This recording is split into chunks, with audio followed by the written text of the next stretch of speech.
Okay, good evening, Sunday, chart analysis.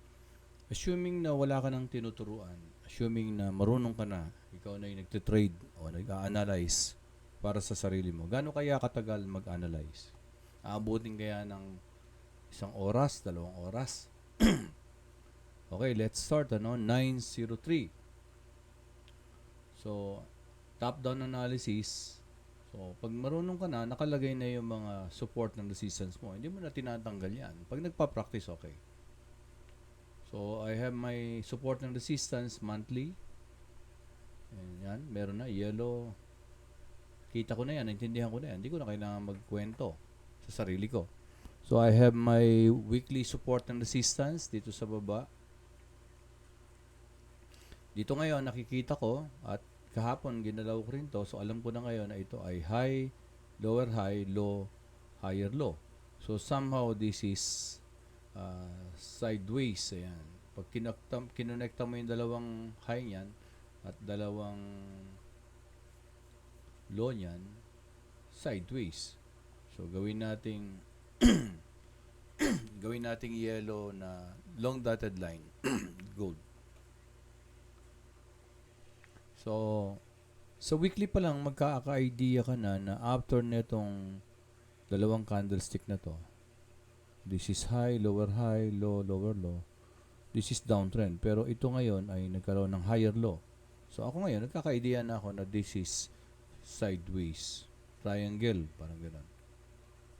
Pero pagdating ko ng daily, makikita ko kaagad, ito kaagad, this is itong dalawa na to is high, lower, lower low. And this is high, this is not lower high anymore, and this is not lower low.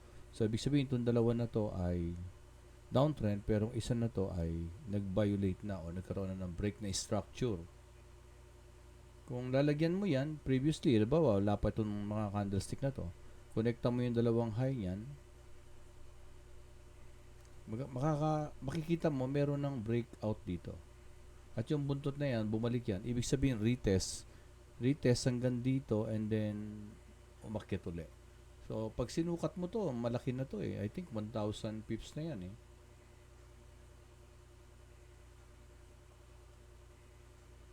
Tingnan natin. 1,160 pips. Okay. So, ibig sabihin, nagkaroon na rito ng break na structure. Ayan. So, nag-retest. Tapos, impulse ito. Then, this could be the pullback. Ayan, pullback. And then, from low, higher low.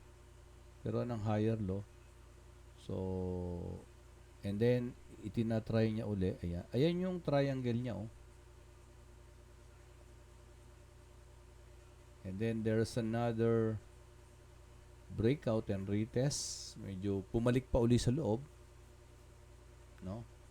Pero kung iayos natin mabuti yung trend line, now is 9:08, 5 minutes na. So, i-connect ako yung high, lower high, lower high neto para mas maging maayos. Ayun siya. So, lumalabas katulad nito, ito. So, nagkaroon ng breakout, retest, and now, umaakit siya. Ayan.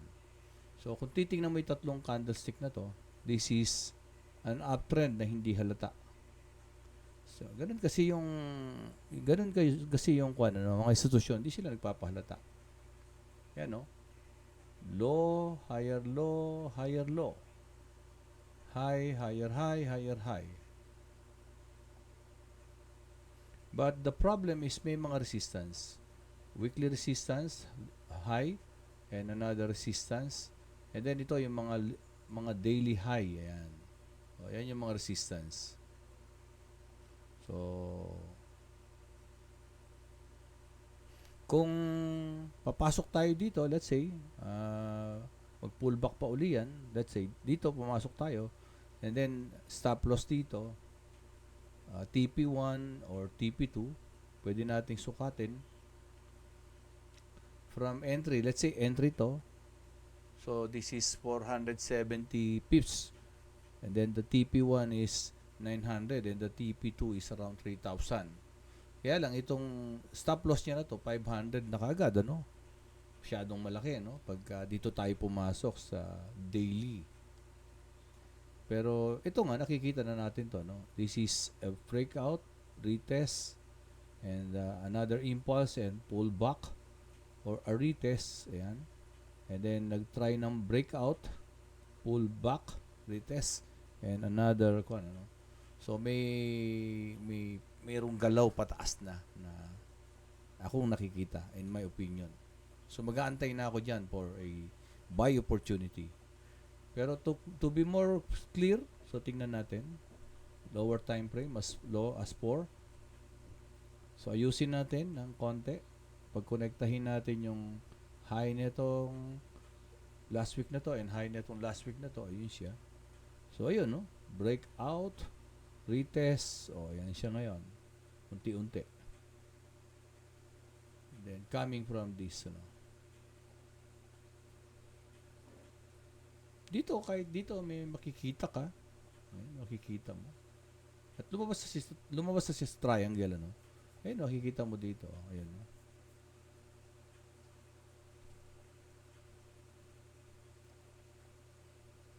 So 911, 903, now 911. So ilagyan natin ng trend line. And another trend line. Sa taas naman.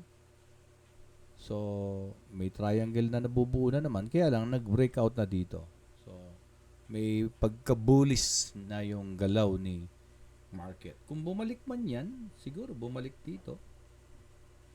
Or kung mag-breakout dito, pullback, entry, stop loss dito or stop loss dito para medyo talagang makahinga.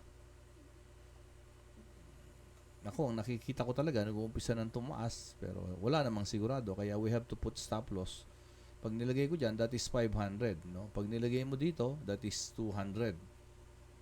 So, this is 900 and this is almost 3,000. So, that is another entry, no? From day to 4 hours, pwede na yun, 200. Baba pa ulit tayo ng mga 1 hour. Yan. So, let's say talagang bumalik pa dito. Tapos, enter dito. Yan. Sabihin na natin dyan. And then, stop loss dito, tingnan natin.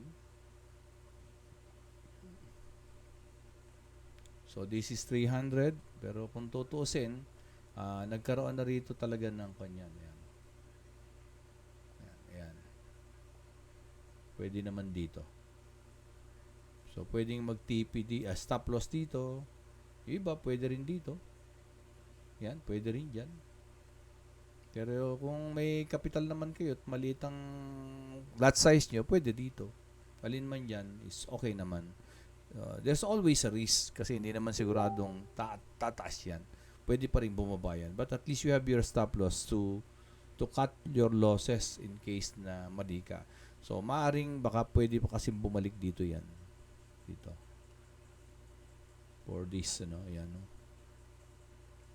Kasi ito is another bullish break order. Okay? Bullish order block, I mean. Yan, bullish order block. So, yun lang. So, 9:13.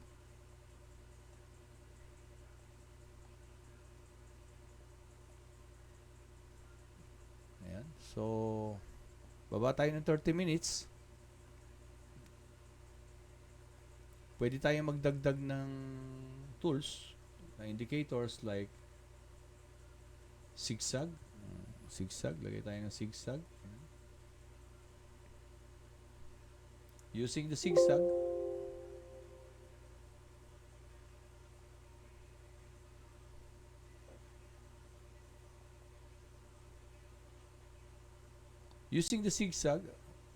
let's say mag-start tayo ng daily.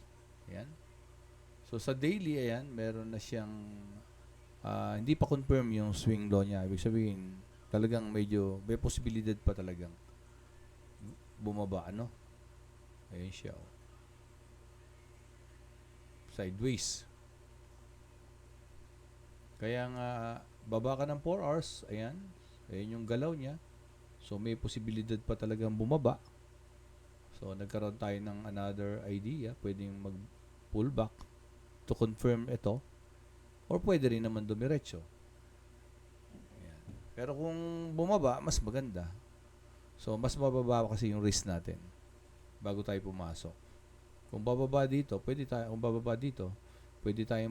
pumasok dito and then stop loss dito sa ilalim ng low nung wick. And then TP dito. So, pag ganyan, medyo nababawasan yung risk. Yan. Let's say dito. So, 513 pa rin. Kasi pag dyan naman, pwede ang gawin mo,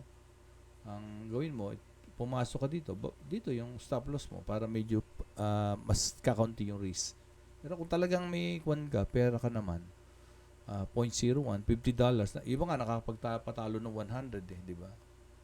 So, pero yung possible nakitain, laki. Then, 1 hour. So, ayan, no? Pinapakita ni zigzag. Di ba? Ayun, no? Breakout, pullback, sideways, triangle, ano? Pwede. Ito nga. Ito. Low, higher low. High, so medyo bumubuelo, pwedeng gumanon, pwedeng bumaba pa rin. Alin man yan, makikita natin bukas, mamaya. Ito tayo ng 30 minutes.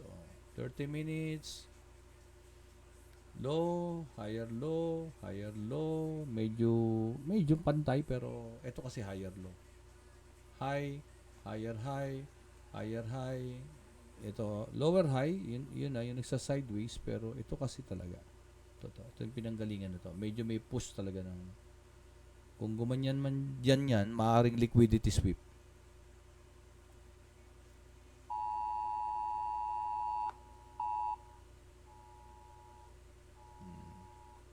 So, bukas antay kung ano mangyayari. Most likely, sideways na ganyan kung saan lumabas. Ayan. Abang tayo.